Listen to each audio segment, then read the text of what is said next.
Tiga. Assalamualaikum warahmatullahi wabarakatuh.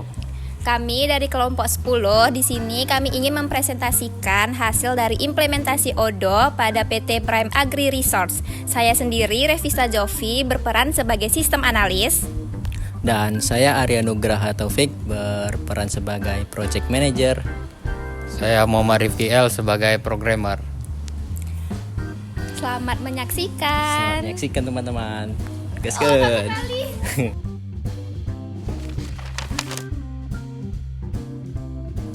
Nah, saya akan menjelaskan beberapa poin masalah yang melatar belakangi studi kasus ini. Yang pertama itu adalah keterlambatan pemesanan. Jadi, informasi stok yang tidak real time itu menyebabkan reorder itu lambat dilakukan. Kemudian yang kedua adalah kesalahan dokumen. Purchase requisition dan purchase order yang dibuat manual itu sangat rawan untuk salah. Jadi dibutuhkanlah bagaimana agar pencatatan itu dibuat otomatis. Yang ketiga itu adalah verifikasi yang terpisah. Jadi invoice yang diverifikasi terpisah dari data pembelian itu rawan terjadinya salah catat dan telat untuk dalam pembayaran. Jadi di sini tujuan yang ingin kami capai dalam pengimplementasian ODO itu yang pertama adalah mengimplementasikan proses pengadaan stok pupuk ke dalam sistem yang terintegrasi. Nah, di sini kami menggunakan sistem ODO. Lalu yang kedua ingin memodelkan alur dari identifikasi kebutuhan yang mana itu kebutuhannya itu pengadaan pupuk sampai pembayaran ke vendor ataupun ke supplier. Dan yang ketiga itu mengidentifikasikan masalah dan juga solusi-solusi untuk berbasis sistem terintegrasi. Nah, lalu ada manfaat ataupun nilai yang ingin kami hasilkan, yaitu yang pertama, di sini kami ingin mengintegrasikan dengan beberapa departemen seperti inventory, purchase, accounting ataupun kontak. Lalu juga ada ingin mengurangi kesalahan pencatatan. Nah, di sini takutnya ada salah input stok, jumlah stok, lalu juga ada takutnya salah input pembayaran ataupun ngevalidasi pembayaran ke vendor. Dan yang terakhir itu untuk mendukung keputusan yang lebih cepat dan juga akurat lewat data secara real time. Ya, selanjutnya kita akan masuk ke modul pembahasan modul. Di sini kami menggunakan 4 modul. Yang pertama itu ada modul inventory, yang dimana modul inventory ini sebagai tempat penyimpanannya sebuah barang. Dan ketika barang tersebut habis, maka inventory akan melakukan sebuah inventory akan mengintegrasikan kepada modul selanjutnya, yaitu modul purchase. Modul purchase di sini guna ya untuk melakukan RFQ, di mana ketika barang tersebut habis, maka mendekati stok habis lah dibilangnya ya. Ketika barang tersebut mendekati stok habis, maka akan melakukan purchase ke vendor yang telah diintegrasikan oleh modul inventory dan modul accounting. Selanjutnya di sini ada modul accounting. Ketika sesudah melakukan purchase tadi, kita barang akan diterima oleh inventory, yang dimana ketika barang tersebut telah diterima inventory dan sudah divalidasi, maka barang tersebut akan melakukan pembayaran. Di sini pada modul purchase kita akan mengirimkan sebuah invoice kepada modul akuntansi. Modul accounting di sini gunanya untuk melakukan pembayaran terhadap barang yang sudah dibeli oleh vendor sebelumnya ini. Oleh karena itu, kami menggunakan 3 modul itu untuk melakukan RFQ. Di sini kami lanjutkan dengan modul kontak. Di sini modul kontak untuk kami gunakan untuk menyimpan informasi terkait payment, informasi terkait vendor, informasi terkait orang-orang yang akan dihubungi oleh PT Prime Agri Resource tersebut. Maka kita lanjut section berikutnya.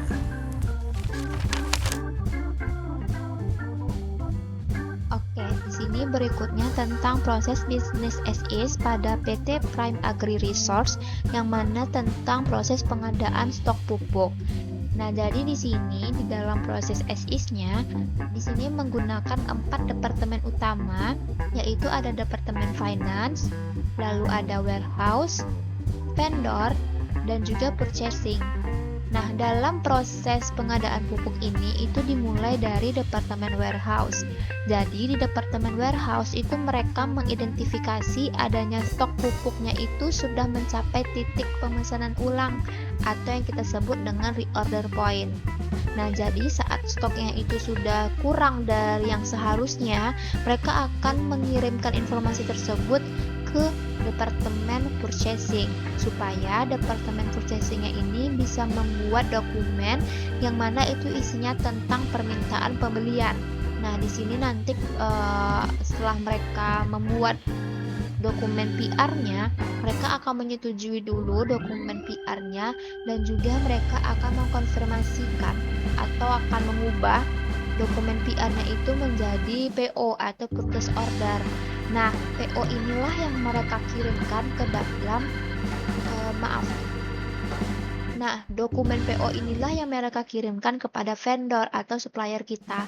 Nah, jadi nanti setelah vendor menerima PO kita, mereka akan mempersiapkan barang nih sesuai PO-nya.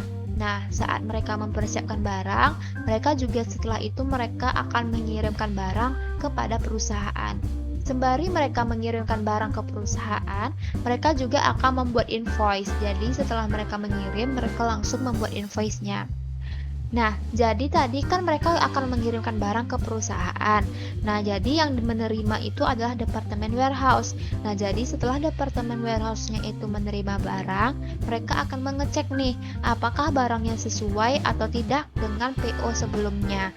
Nah, kalau misalkan barangnya tidak sesuai, mereka akan mengembalikan barang tersebut ke vendor atau supplier kita. Nah, jadi mereka akan mereturn barangnya ke vendor dan vendor akan mempersiapkan barang ulang sesuai dengan PO sebelumnya.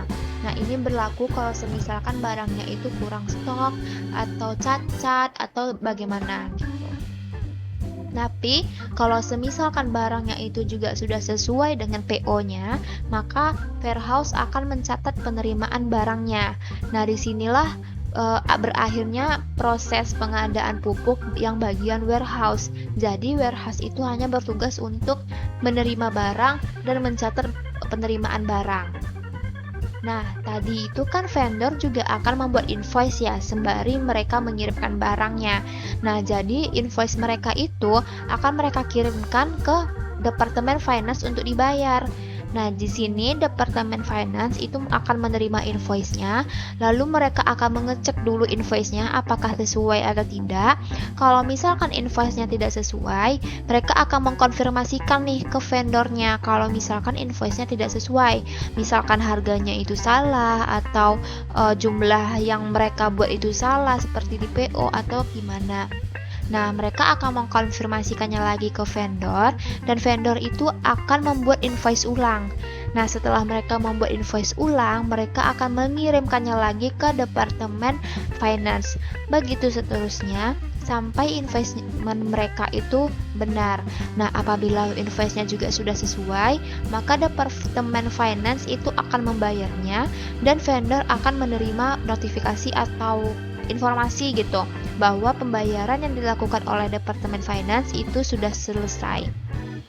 Nah, seperti itulah proses bisnis pada saat ini yang terjadi pada PT Prime Agri Resource, terutama pada proses pengadaan stok pupuk.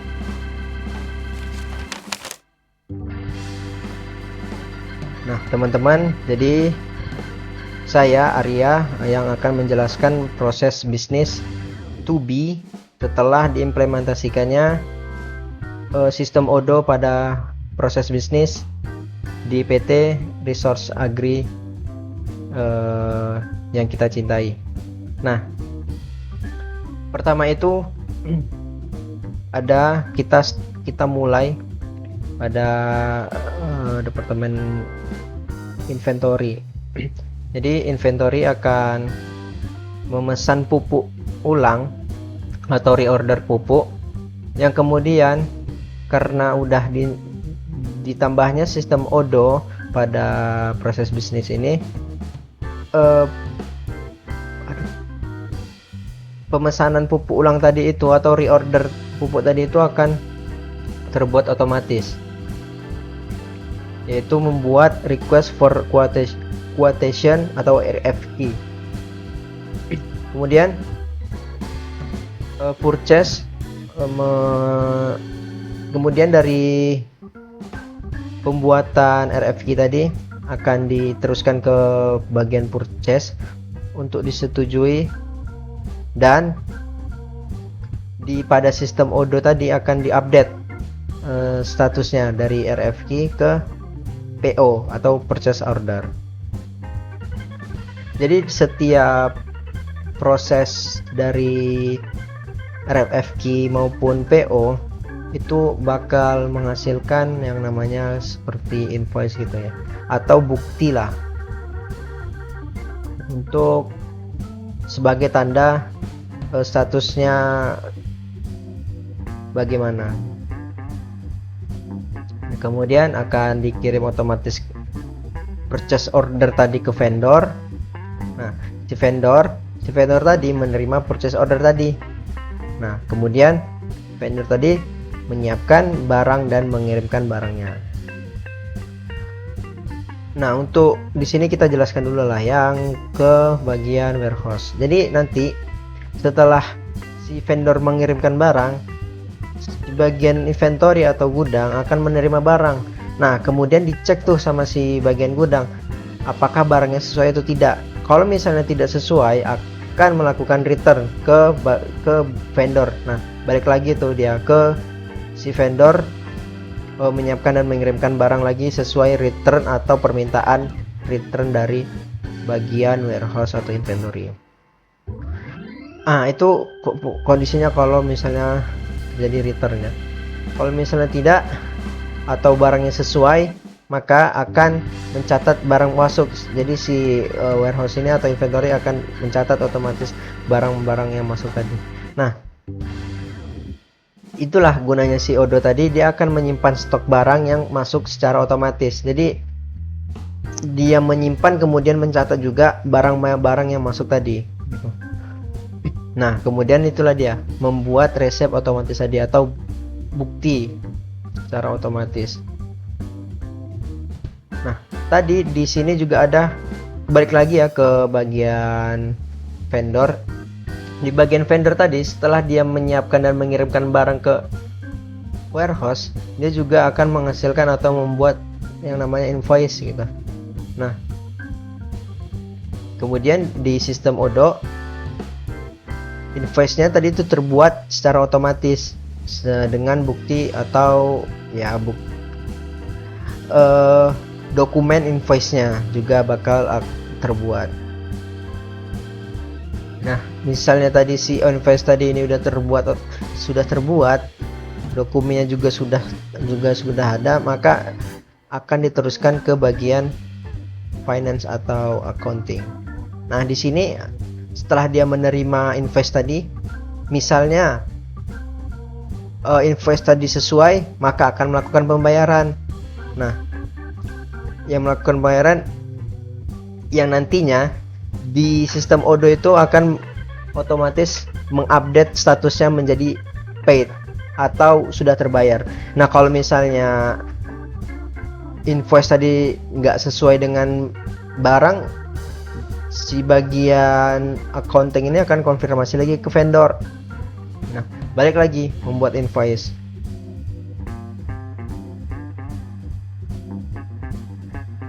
Atau membuat invoice ulang lah gitu. Nah, kalau misalnya yang sudah tadi invoice-nya sudah sesuai gitu kan, dan telah melakukan pembayaran juga, dan di sistem pun statusnya udah berubah menjadi paid, nah maka disitulah proses bisnisnya telah selesai. Begitu. Jadi nanti intinya di sini yang tadinya mungkin catatan atau kita tidak tahu statusnya udah terbayarkah atau belum terbayar gitu. Nah, dengan sistem Odoo tadi ini, pencatatan sampai invoice dan status pembayaran itu sudah otomatis atau tersetting sendiri di sistem Odoo. Dan juga kelebihannya setiap proses tadi akan menghasilkan dokumen-dokumen sebagai bukti agar ya memperkuat proses itu sudah terjadi atau sudah berjalan. Nah, mungkin sekian saja untuk proses bisnis pada PT ini setelah diimplementasikannya sistem Odoo. Setelah itu setelah ini kita bakal masuk ke demo bagaimana pengimplementasian Odoo pada sistem.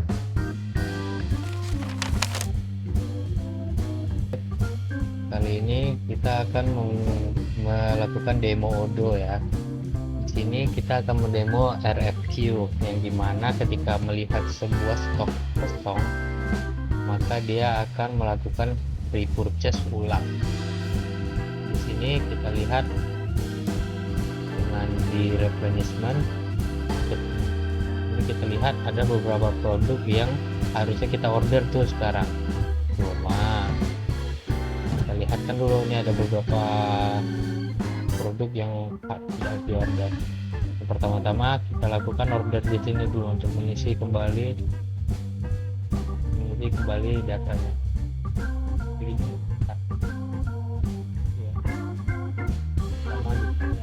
Kita akan coba order pupuk bor karung 10 kilo. Nah, di sini karena vendornya belum kita masukkan, mari kita masukkan dulu vendornya. Di ini PT Aptical Group. Nah, kita balik lagi ke vendor finish. Ini pupuk bor karung 10 kilo. Order. Jika sudah diorder, kita akan pergi ke modul purchase. Kita lihat di sini ada RFQ ya. Di page RFQ ini kita lihat vendornya adalah Aptical yang sudah kita masukin tadi. Lalu di sini ada pupuk bor karung. Ini ada pupuk bor karung yang akan kita order. Di sini kita edit dulu kuantitinya karena kita mau order cuma 100 itu. Oke. Di sini kita lakukan confirm order untuk melakukan ordernya. Dapat dilihat di sini purchase order sudah dari RFQ menjadi purchase order. Lalu kita pergi ke menu receipt. Ini menu receipt-nya tadi adalah pupuk bor yang udah kita order di menu status koordinat 100. Lalu kita validasi kedatangan validasi untuk purchase pupuk bor ini. Di sini sudah menjadi done. Lalu kita akan melakukan pembayaran. Pergi kita ke menu accounting. Kita lihat nih. Lihat vendor bill. Karena kita lakukan restart.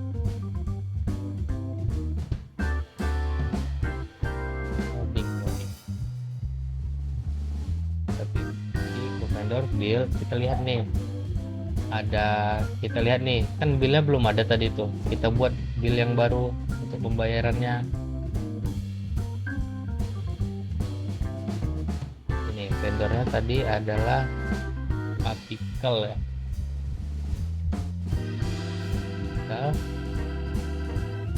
Kita lihat nih auto complete-nya ada tuh 23 juta yang harus kita bayarkan lagi.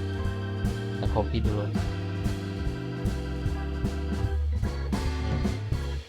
33 juta yang harus kita bayar. Di sini kita confirm pembayaran.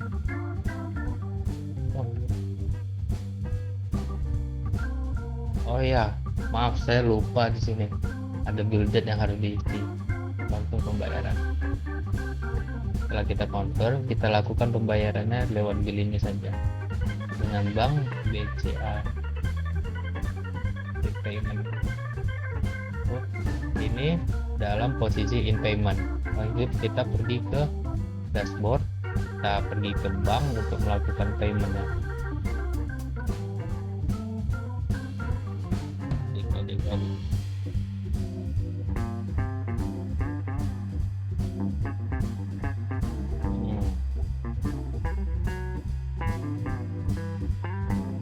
kita lihat di sini tidak ada ya untuk pembayarannya. Itu kita menunjukkan untuk membuat pembayaran tadi, pembayaran pupuk 10 kilo. Oke, terus partnernya di sini ada PT Capital Group dengan harga 20 juta. Add and close. Ini kita akan melakukan rekonsiliasi, di mana hub ini untuk melihat apakah PT tersebut ada, gimana ya bilangnya, kalau rekonsiliasi ini untuk ya kita melakukan rekonsiliasi itu kayak mengkonfirmasi kalau memang itu sudah dibayar. Di sini kita kan udah masuk nih menu rekonsiliasi. Lihat nih, udah kita select nih yang tadi. Intinya di sini sudah receivable. Lalu kita pergi ke vendor, bills, kita lihat, di sini total status pay. Pay barang. Lalu emang barangnya udah masuk belum tadi? Sebenarnya ketika kita validate tadi itu udah masuk ya. Cuma kita lihat lagi ke inventory nih, inventory produk. Yang tadinya ini pupuk buat karung 100 udah menjadi 100 tuh. Sebelumnya kan kita di ini tadi replenishment tadi tuh kan, aku udah nggak ada lagi untuk replenishment tadi. Nah, kita lihat lagi ya.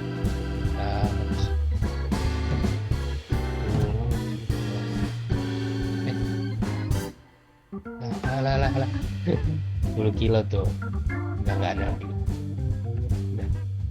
Udah segitu saja dari demo untuk RF Fusion ini. Bagaimana kalau kita lanjut mencoba untuk return barang? Ya, saya baru ingat tadi nih,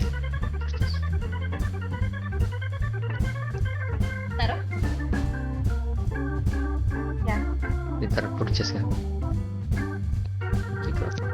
Di sini kita pergi ke menu purchase tadi, ya kan? Terus kita pilih nih purchase tadi, bill kita tadi tuh, kita lihat receipt-nya nih. Ketika receipt-nya ini yang kita demand 100 tadi quantity kan ada datang, kita mau return tuh, mau return misalnya ini nggak cocok sih barangnya 50, ya kan, coba return ya. Return, kita validate barangnya sudah kita return gitu. Lanjut kita ke produk purchase-nya pupuk karung bor tadi sudah menjadi 50. Segitu saja untuk demo kali ini. Mungkin kita akan melanjutkan section selanjutnya, yaitu kesimpulan dan saran. Terima kasih dari saya. Ayo kita lanjut.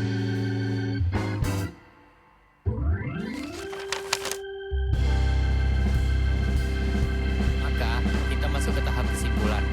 Yang pertama yang kami petik adalah modul-modul seperti purchase, inventory, accounting, dan juga kontak telah terintegrasi ke dalam perusahaan Prime Agri Resource. Selanjutnya, three-way matching yang mengurangi kesalahan dalam pembayaran. Pada modul accounting sebelumnya yang telah membuat kita untuk membayar dengan invoice seperti itu.